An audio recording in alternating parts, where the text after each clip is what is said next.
Welcome to Inspired by Design, the podcast where we explore the tools, stories, and insights to help you rediscover your authentic self and navigate life with less resistance. I'm Katie Rupert, a former hustle and grind overachiever on a thrilling and messy journey. I love to share what I'm learning and help others in self-discovery using human design. So, if you're seeking a way to move forward, let me be your weekly mindset coach and share stories to inspire you to action towards your unique purpose without the force or burnout. If you were one of the elements, which one would you be? Wind, fire, earth, water, space? I don't know if you'll be able to guess what your body type is based on the element, but I'm really excited about today's topic to share it with you. It may be brand new to some of you. I am a yoga instructor, and part of the yoga training that I did was to learn about the sister science to yoga, Ayurveda. So yoga, of course, all about the mind. How do I still the mind? How do I learn to breathe, move, and find rhythms and meditation? There's 8 different pieces of yoga, and yoga is all about being able to sit comfortably. And the only way you can do that is by training the mind. Now, sister science, Ayurveda, comes from a deep-rooted history in medicine, things that we learned about the body, so much deep wisdom. And that is all about balancing your body for better energy. And of course, both sides of these, it is so much richer, so much deeper. But for the purposes of today's podcast and to understand why it helps, that should do ya. So what is Ayurveda? I guess the best way I have to describe it is like, balancing the body. If you think of a yin yang symbol, it's got light, it's got dark, and they're equal. And everything in our lives are all about going towards this equilibrium, not necessarily that we get to a point where we're completely balanced and now our lives are perfect, but it's more of a ebb and flow, right? If something gets too heavy on one side, then you've got to balance it out by doing the opposite. And there are 3 types in Ayurveda, and we all embody all 3 types. And likely there's one that is by and far most dominant. But the thing about Ayurveda that's so interesting when you compare it to, I don't know, like personality tests, like human design, like anything else that you do, like, ooh, I'm this type. It's like a good thing. But with Ayurveda, it's just data. And the data that you get, the one that you have dominant, is the one that you want to bring back into balance. So you're not looking to be dominant in any of these 3, but we always are. There's no perfect balance, just like you would never even want balance in a work and a life situation. So many people have this concept of work-life balance, and it makes sense to us because we don't want to feel like we're always working. We want to feel like we're enjoying our lives also. But in reality, when it comes to balance, we don't want 12 hours of work and then 12 hours of regular life. Balance wouldn't be any fun at all when it comes to that. So I guess what I'm trying to say is this is valuable information in my book because our bodies have wisdom. And when we understand what's dominant and the rhythms of our body, be it the season of the year, we might change our type a little bit or be imbalanced in another one. It also gives us clues into how we can adapt and change throughout the seasons, throughout the day, throughout different circumstances that come up in our life so that we have a little more balance and we don't get completely pulled off onto one side. So I hope that makes sense. I'm going to kind of dig into these. I'm going to give you a little bit of vocabulary, and then I will, it's just fun. It's fun to kind of diagnose yourself on which one. Unlike human design, this isn't a put your birthday in and I'll tell you exactly what your custom unique blueprint for working with your energy and decision making is. That is a different system, but I think they work well together. I think that they have a nice synergistic quality. And that's why I wanted to talk about it today, because I'm about to launch into my free masterclass. I offer this probably once a quarter or so, where anybody that has found their way to this podcast or connected with me, be it through yoga or human design or some other connection. Thank you. I'm glad we met. But about once a quarter or so, I just reconsider the framework for how I navigate my life and how I've navigated my life to be the life that I'm creating, that I love, that I can flow, that I feel less resistance. And for me, it was all about coming out of overwhelm. I was always, every Monday, overwhelmed. There's just too much to do. I should have done this yesterday. And so much self criticism, so much shame, so much locking up my freedom and creativity by just these to-do lists or these things that I should or have to do.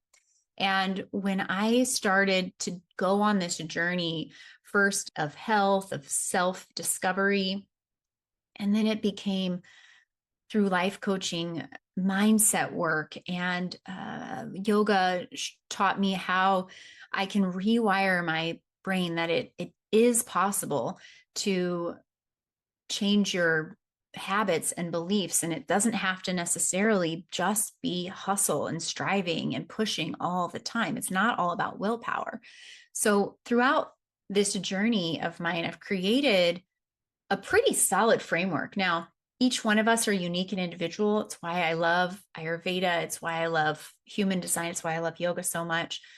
But there are some buckets. There are some things that really work well if you're going for a life full of energy, where you don't have to second guess yourself, where you're confident and fully empowered so that you can show up as the best version of yourself. And the best version of yourself is something that you're becoming. You don't ever get there. You just move towards it and learn to enjoy life along the way. All right. I'm getting a little off into the weeds here, but let me just say, this masterclass that I'm doing, I've compiled like the 3 big buckets of things that I know work, I've tested, I've used with clients over time. And even though it's not exactly what I do, these buckets of ways that you can create less resistance, reduce overwhelm, stress, and just create this life that you love, you can take my framework and work with me during my lighten your load journey, for example, to make sure that you are creating the life that you want, not a supposed to or a should or someone else's cookie cutter way to do things, but really getting in there and doing that custom. That's why the groups are so small. But the masterclass, I got room for you. There's no limit on that. They're just 40 minutes each day. It's next week, starting the 26th at noon. I'm just going to open up my Zoom channel. Anybody that registers, it's free. I'll send you the Zoom link each day. Join, learn some of the tips, some of the framework that has helped me. I'm going to be giving away what has actually helped me move from a life of full-on overwhelm, stress, living in anxiety, and I don't know which way is which, and always feeling behind, to this life where I'm creating my schedule and using my tools. And I'll give you a whole list of them. We're going to dig into 3 or 4 of them in that second and third call. And of course, spoiler alert, the fast forward button for me was human design. So I'll talk about that. So you can get some free training on human design too. So I hope that you'll join me for that, or share it with someone that you know and love that just needs a fresh approach in their life. And one of the things that I offer, not so much in the masterclass, I might mention it a few times as a tool, but this Ayurveda tool is amazing. And I'm going to teach you about it right now. It's something that I use in conjunction with the Lighten Your Load program that I run. I'm about to launch that here in September. But it's a 6-week journey to work together and just practice some of these things that we know are good ideas, try them on, and really make some progress of just lightening the load of your life, right? Let's make things a little bit simpler, feel a little bit easier. And all of that is done without blowing up your whole life. We're not trying to add things. We're trying to tweak some things that really make huge impacts. So let's talk about these types. Ayurveda is actually considered, by definition, the science of life. And it's made up of 3 doshas. And if you think about it, what is dosha? These weird words, right? Dosha is synonymous with type for our purposes today. There's Vata, and Vata has the quality of wind and air. And if you're thinking of Vata, maybe you think of, if you're looking for like a metaphor, like a kite dancing in the sky. The wind is taking it. You don't know which way it's going to go. It like zooms one way and the other. It's unpredictable. It shifts with the breeze. And sometimes it's free and it's just moving beautifully through the air. And sometimes it's like erratic and all over the place and spinning. So that would be like a Vata. So think kite in the air. We don't know which way it's going. Pitta is the fire and water element. So it's sharp, it's heat, it's hot. Imagine, like, I'm thinking of this, I wish I could think of the TV show, but we watched this TV show about like blown glass. And I'm thinking about that stick that you put into the fire and it gets like this orangey yellow, a forging forging iron. I don't know if that's the right word, but you put it in there, it gets really hot. And it's intense and it's sharp and it's transformative. It's got a lot of power, can melt things. It can create things. But listen, it's freaking hot and you'll get burned if it touches you in the wrong circumstances. So think of Pitta and fire. Kapha, that funny word, you could picture like a serene lake. Okay, we'll say a rowboat on a lake. And it's quiet and it's at dawn and it's steady and it's anchored to the bottom and it's smooth and it's unhurried. It's just grounded. All right. And Kapha is both earth and water. So when we're talking about balancing a Kapha, I mean, we're thinking mud, water and earth together, mud, get it? All right, so that's just your general vocabulary. So how do you know which type you are? So all of us are going to have all these types, but I'm going to just give you like some highlights of each type. And I want you to just see if one of them stands out as, oh my gosh, almost everything she said is true of me. And one of the things that's going to be coming out with my next coaching program is a free guide. So if you're listening to this before the masterclass on the 26th of August, 2025, then this download will be available after the masterclass. So look for it in September. I'll put a link back up to it when it's available, but I'm going to be launching this with my masterclass and my next coaching program. So you can get like a one sheet with those that join my 6-week program. They get this quiz and a one-on-one call with me to learn about how their body type is unique to them. Again, we might be able to take the framework of, okay, you have an imbalance in Kapha, and we're going to talk and have this coaching call about how specific to you we can make some tweaks that are not going to blow up your whole life to really create big changes without uprooting and blowing everything up that you've already got going on. We're not trying to change your whole life as far as effort. We want to make it easier, but big impact. So let's talk about Vata first, wind and air. The characteristics looking at you might be an oval face, small eyes, dry skin, thinner hair. You're going to have like a up and down metabolism. You might forget to eat, but you might love to eat sometimes. You'd probably be very talkative, very busy, a very busy mind, but intuitive, imaginative, creative, artistic. Vata folks are born warriors, although they struggle with anxiety or they might be nervous just generally. Their mind is often future focused. And a slogan for a Vata type would be, can I change my mind though? They don't want to be like, they'll get the reputation of flaky because they want to keep all their options open. So they want to know that they can change their mind if they pick something that they can adjust later. Signs of being imbalanced in Vata would be things like having really dry skin and lips or hair being brittle. You might have joint issues, nerve pain, a lot of trouble sleeping. Insomnia is a big telltale sign. Muscle fatigue, just feeling spacey, dizzy. Some of those ADHD symptoms we talked about last week. Digestive issues is a thing. It's dry, I think air and wind, just they need grounding. But anxiety, restlessness, that restless leg syndrome, darn it, getting me at night, just light sleepers even. So if that sounds like you, then a few quick tips. Look for things that are going to ground you. So when you think of being a kite in the air, how do you ground it? You like pull that string and get it towards the ground. So grounding practices, eating things that feel hearty or like grandma's home cooking, the meat and potatoes, if you will. If you're like super healthy and you don't eat meat and potatoes, maybe you would, opt for a sweet potato. Okay. Or just like a hearty stew, cooked vegetables, root vegetables, think grounding root vegetables, you could eat those. And then because it has so much association with dryness, especially like while you're sleeping, having a humidifier, or they make this oil called nausea oil, and it's to lubricate the inside of your nostrils. It really, I actually practiced that when I was going through my Ayurvedic coaching.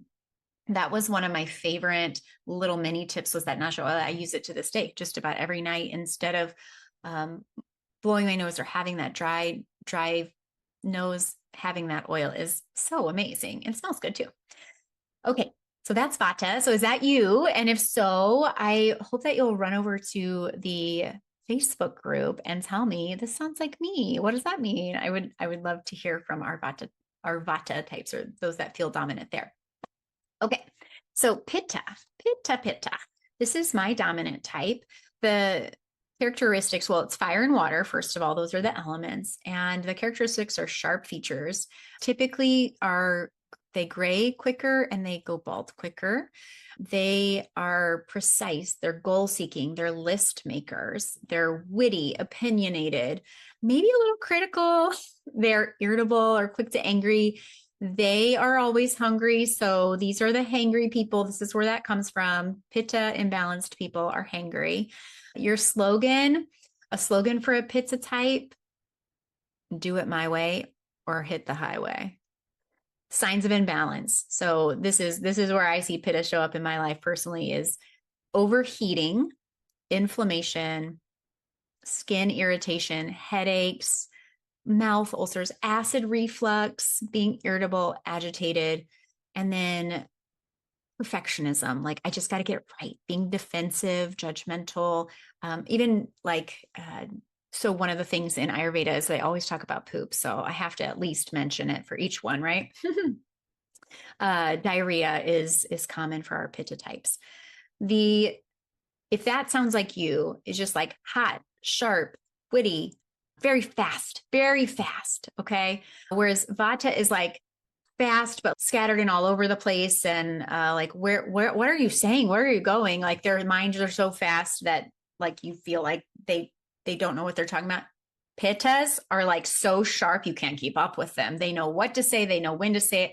And their sharp tongue gets them in trouble. All right. Talking back. I think the most trouble I got in when I was a kid was this, talking back, like, I'm gonna slap your face. You talk to me like, what are you talking about? I'm just saying what came to mind. It's just that quick wit. I'm known for it, both in being hilarious, but also got myself in trouble as a kid. All right. So balancing an imbalance. So if you have all this Pitta, some things that you might do, a few tips, take some time out to just chill. So these types also are very competitive. And so when it comes to movement, they're going to be the ones that win. And so what would be really balancing for them is taking a slow yoga class, taking deep breaths, having a meditation practice, and just forcing yourself to learn how to be still and know that it's valuable just to take a slow, steady walk instead of running 7 miles. Okay.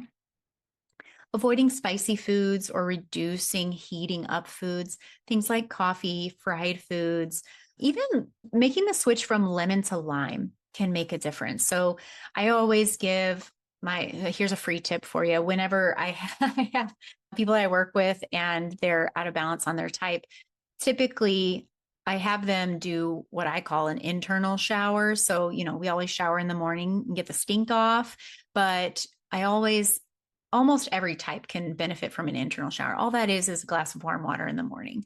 Now, if you are so you brush your teeth, you scrape your tongue, and then you drink a glass of water, and you want it to be warm water. Lukewarm is fine, but the warmer, the better.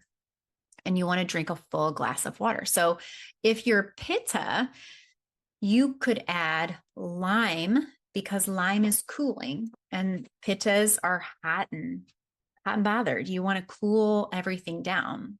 If you're eating, like, for example, another tip for a Pitta is when you're eating spicy chili, put that sour cream or Greek yogurt or, whatever to just neutralize or to make it a little less spicy. If you're having black coffee, neutralizing it with something like, milk is what comes to mind because I know that creamers and stuff, I would do dairy free, but something that makes it a little less acidic, that would be more cooling than just black coffee. So I hope that makes sense. Things like cucumbers, coconut water, herbal teas, sweet potatoes are another good option. Just less spicy, more sweet. How do you diffuse something that's hot? Okay. Lime water was my tip. Now, if you are this next type, Kapha, I'll start with that. A Kapha type is earth and water, but Kaphas, I would be recommending the internal shower, taking your glass of warm water in the morning, but your Kapha type is going to do lemon to stimulate and heat. Lemons and limes. Lemon, heat, lime, cooling. All right, so let's talk about Kapha, and this is our last type. So earth and water, the characteristics are rounded features. My second type, but my physical demeanor is a lot more of the Kapha dosha. So it's really interesting. Each of these types, you have the body type internal, like how you present mind and body, but also like your actual features can be these types, and also the times of day and the seasons of the year. It's wild. It's so cool how it all works together. It makes a lot of sense when you learn about it. So back to the characteristics of the Kapha. Rounded features, long, thick hair. So like I don't know if those of you watching me on YouTube, or if you know me personally, I have like this big, luscious hair. It's very thick. It's curly. It's the epitome of Kapha hair. Big, huge eyes, like round, think like anime eyes if they were on humans, right? So I have big old Kapha eyes. And that's one of the first things that, like, when we were learning around the room in my yoga class, I was pointed out immediately, like, that person, what's your name? You have Kapha eyes. Everyone always tells me I have big eyes. So long, thick hair, loving, nurturing, lots of endurance. So a strong immune system. These people don't typically get sick, and they're good listeners. They're like the grandmother figure. They can come off a bit lazy. They prefer to follow and not initiate things. So slow and steady. These people might actually just walk really slow. and these Pitta types, they'll like go, oh, get away. I gotta get in front of you. Their slogan would be, don't worry, be happy.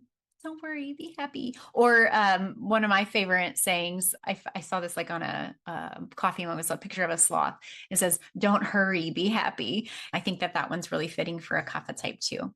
Now, signs of imbalance. When it gets too far over the edge and you have too much Kapha going on, you're going to have congestion. You're going to be fatigued. You're going to have weight gain, slow metabolism, slow digestion, brain fog, emotional stagnation. Like we're avoiding conflict here. And even could err on the side of depression or apathy, feeling numb. Just think mud, like I'm heavy, I'm stuck, I don't want to do anything. And these folks are that whole inertia thing, like an object in motion stays in motion. That would be the other two types. But this one is an object at rest, has a hard time moving. It's like a slow boulder and there's no hill. So that's your Kapha type. So if that sounds like you, some body balancing tips is to get that heart rate up. You could do some cardio, but since I'm not a big fan of talking about exercise, I like to frame it in terms of movement and just like moving your body the way it's designed to move. So for those that have a Kapha imbalance, I'm going to tell you to do a few squats and then sit down at your desk. Or I'm going to tell you to go up and down the stairs 3 times so that your heart rate gets a little elevated and then move on with what you want to do. Just like getting a little bit moving. You need to get going. Kapha types really benefit from after they have a heavy meal. Like let's say you have a pasta meal, go walk around your house for 5 minutes. Just move the body after it's gotten lots of heaviness. All right. Also really, really helpful for a Kapha type when they wake up to go for a walk, to do some squats, to drink some water with lemon, and then some movement, just like it can be simple, a few sun salutations, just stretching even. Lean towards warming foods, ginger tea, reducing comfort foods. And that just means anything that's going to make you feel blah and heavy. These are foods that are just going to give you more of what you already have. So if you're feeling lethargic, you're feeling unmotivated, then you don't want to go eat grandma's stew at this point. You want to have like, I don't know, a light salad, a smoothie, get moving, and save your comfort foods for before bed, or not right before bed though. Okay. Opening the heart is also really good. In yoga, those that have a Kapha imbalance, I want them to have their hands over their head, to be doing that like open cactus arms kind of thing. So instead of a forward fold, for example. All right. I could talk about this all day because one of the things that I did to graduate my 500-hour yoga training was I did a workshop on body balance. So I used the 3 dosha types and I taught how you can adjust your yoga practice to help balance out the type that you're struggling with right then. The last couple of things I want to say about Ayurveda and these dosha types. It's also seasonal. So right now, end of summer, we're finishing up Pitta season. Makes sense, right? Summer, fire, hot, heating, irritable. At least where I am, it's been like 100 degrees. So just about everyone has a Pitta imbalance here. So we want to be drinking our coconut water and putting cucumbers in our water and eating light. Like no one wants to eat a big heavy meal when it's 100 degrees outside. Makes sense, right?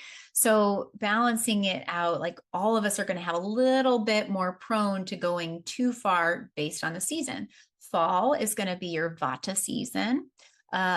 Spring is, when all the allergies come and congestion and runny noses, that's Kapha season. So you can adjust what you're eating generally based on the season of the year as well. Once you get your body pretty much in working order, like your balance. So for example, I've been working on this a really long time. I used to be very Kapha imbalanced, worked on that. And then my natural is to be more Pitta imbalanced. So I have to be more careful in the summer that I don't get too imbalanced. And so I do things like electrolytes and make sure I'm eating those cooling foods and not overdoing the spicy, which was really hard for me because I used to grow peppers and I do a lot of salsa in the summer. Like, no, it's fresh. I want to eat those. But reducing the spice, the salsa is better eaten a Pitta type in the the winter, the late fall. And what's even more is not just the seasons, but the times of day. So our circadian rhythm, this is a thing. We know about this. If you want really good sleep, then you can work with your type versus the time of day. My favorite example is I heard from my Ayurvedic teacher, Jen Jones. She said, okay, last train for good sleep leaves at 11. So I guess you want to fall asleep in Kapha time of day, which is 6 to 10 p.m. So you want to fall asleep before it turns 11 and your mind turns back on, or you get restless like that next cycle starts. So that second wind thing, it's rooted in circadian rhythms and in Ayurveda. And same thing in the morning at 6 a.m., Kapha starts. So you're going to be more likely to be groggy and not want to get up and be slow moving. So if you can wake up at like, I don't know, my alarm's set for 5:55, and I swear it makes a difference. So you can try on some of these tips if you'd like to, or if you want to learn more about it.